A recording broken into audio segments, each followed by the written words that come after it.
الرحمن الرحیم، السلام علیکم۔ میں ہوں ڈاکٹر نذیر صدیقی اور آپ دیکھ رہے ہیں میرا فیس بک اور یوٹیوب چینل۔ ناظرین کرام، اس وقت جو ملک کی صورتحال ہے اس پر محب وطن حلقے اور وہ حلقے جو جمہوریت سے محبت رکھتے ہیں اور اس بات پر یقین رکھتے ہیں کہ ہمارا پیارا پاکستان جو ہے وہ جمہوریت کے نتیجے میں ہی مورد وجود میں آیا تھا اور ہمارا جو مستقبل ہے اور ہماری جو خوشحالی کا جو خواب ہے وہ صرف جمہوریت سے ہی وابستہ ہے، وہ بہت فکر مندی کا شکار ہیں۔ اصل میں اس کی وجہ یہ ہے کہ ہماری جو 70 سال کی قومی تاریخ ہے اس میں ہماری قوم نے بڑے نشیب و فراز دیکھے ہیں۔ یہاں غیر سیاسی قوتوں نے پاکستان پر ایک لمبے عرصے تک حکمرانی کی ہے، کبھی براہ راست اور کبھی بالواسطہ۔ اس وقت جو پاکستان کی صورتحال ہے اس میں ہر ایک باشعور آدمی کو لگ رہا ہے کہ جو سیاسی قوتیں ہیں ان کے درمیان اس وقت جو کشیدگی ہے وہ کسی بھی وقت تصادم کی شکل اختیار کر سکتی ہے۔ حکومت نے اس وقت اسلام آباد کو بالکل آئسولیٹڈ کر رکھا ہے،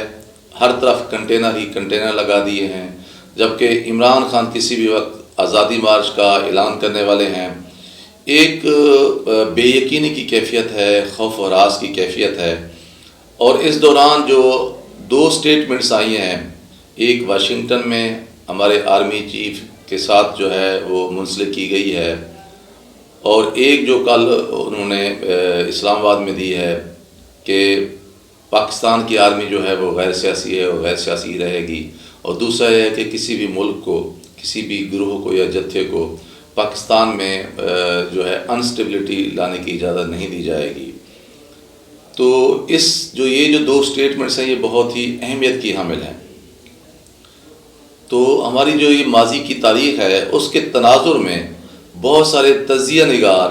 ان کو یہ دھڑکا لگا ہوا ہے کہ کہیں ایسا نہ ہو کہ اگر سیاسی قوتوں نے، سیاسی جماعتوں نے یا سیاسی لوگوں نے اگر فہم و فراست کا مظاہرہ نہ کیا، ذمہ داری کا مظاہرہ نہ کیا اور جلد بازی میں کوئی ایسا قدم اٹھا لیا تو اس کے نتیجے میں پاکستان میں قانون سے بالا کوئی ایسی تبدیلی آ سکتی ہے جس کے نتیجے میں جو غیر سیاسی قوتیں ہیں وہ ملک کا کنٹرول سنبھال سکتی ہیں، اور یہ ایک ایسی صورتحال ہوگی، اللہ نہ کرے کہ ایسا ہو، جس کے نتیجے میں نہ صرف سب سے زیادہ نقصان ملک اور قوم کا ہوگا بلکہ سیاسی جو جماعتیں ہیں ان کی بھی ایک لحاظ سے ناکامی ہوگی، کیونکہ ہماری جو سیاسی جماعتیں ہیں خود ان کے اندر بھی قوم یہ سمجھتی ہے کہ جمہوریت نہیں ہے اور وراثت کی سیاست چل رہی ہے کئی اشروں سے، پھر لوٹ کھسوٹ اور کرپشن اور اس طرح کے الزامات جو ہیں یہ سیاسی جماعتیں خود بھی ایک دوسرے کے اوپر لگاتی رہی ہیں، اور غیر سیاسی جو قوتیں ہیں،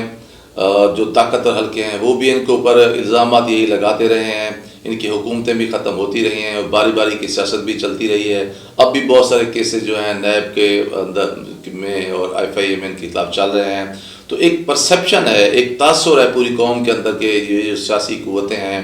پولیٹیکل فورسز ہیں، انہوں نے پاکستان کے وسائل کو بڑے بے دردی سے لوٹا ہے، اور پھر یہ جمہوریت کا نام تو لیتی ہیں، ان کے اندر کوئی جمہوری روایات نہیں ہیں، جمہوری اقدار نہیں ہیں۔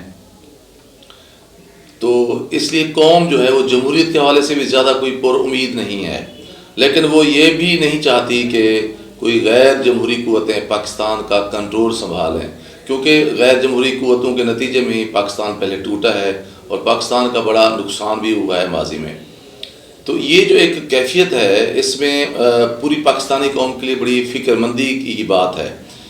اس لیے وہ لوگ جو پاکستان سے محبت کرتے ہیں اور غیر جانبدار ہیں اور ایک صائب رائے رکھتے ہیں، ان کی یہ خواہش ہے، اور میں دیکھ رہا ہوں کہ میڈیا میں بھی اور باقی جگہوں پہ بھی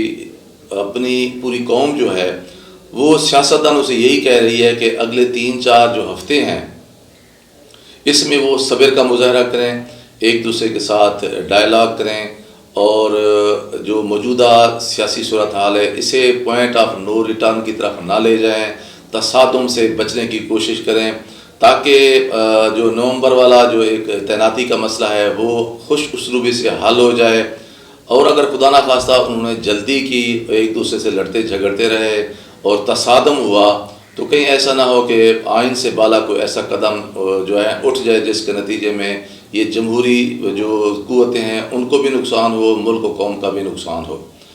تو اس لیے میں سمجھتا ہوں کہ ہماری سیاسی جماعتوں کو بالغ نظری کا اور ذمہ داری کا جو ہے مظاہرہ کرنا چاہیے، اور جو ہے یہ اکتوبر کا مہینہ چل رہا ہے اور مڈ نومبر تک انہیں بالکل صبر سے کام لینا چاہیے۔ جہاں اتنی عرصہ گزر گیا ہے تو وہاں اگر مہینہ ڈیڑھ مہینہ جو ہے مزید صبر کر لیں، کسی کو جو ہے وہ بہانے کا موقع نہ دیں، تو اس سے پاکستان بھی محفوظ رہے گا، خود یہ سیاسی جماعتیں بھی محفوظ رہیں گی، اور پاکستان کا مستقبل محفوظ رہے گا۔ یہ ملک میں جمہوری نظام چلتا رہے گا تو پھر بھی یہ سیاسی جماعتوں کو اقتدار میں آنے کے مواقع بھی ملیں گے، اور اگر خدا نہ خواستہ کوئی ایسا جو ہے آئین سے ماورا قدم اٹھ گیا تو پھر کئی سال تک پھر ہماری قوم جو ہے وہ مزید اسے جو ہے وہ انتظار بھی کرنا پڑے گا، اور ہمارے جمہوری اداروں کو، جمہوری روایات کو اور جمہوری اقدار کو بہت زیادہ نقصان بھی ہو سکتا ہے۔ تو اس لیے خدارہ آپ اگر اپنے آپ کو جمہوری قوتیں کہتے ہیں تو اس کا تقاضا یہی ہے کہ ڈائلاگ کیا جائے، مذاکرات کیے جائیں۔ جمہوریت تو نام اسی کا ہے کہ آپ آپس میں بیٹھ کے بات چیت کریں، آپس میں بیٹھ کے مذاکرات کریں، اور جو ہے وہ امکانات ڈھونڈیں، مشکل حالات کو اپنی اپرچونٹی بنائیں۔ اسی صورت میں ہی قوم جو ہے وہ آپ سے یہ توقع رکھتی ہے۔ بہرحال دعا کرنی چاہیے کہ اگلے جو 3 4 5 ہفتے ہیں، اللہ تبارک و تعالیٰ ان 3 4 ہفتوں کے دوران پاکستان کو محفوظ رکھے، اور کوئی ایسی صورتحال نہ بنے جیسے ہماری جو معیشت پہلے ہی بہت کمزور ہے اور ہمارے ملک کے اندر جو ایک بے یقینی کیفیت ہے وہ مزید خراب نہ ہو جائے۔ اللہ تبارک و تعالیٰ ہمارے ملک کو اس ساری صورتحال میں محفوظ فرمائے، آمین۔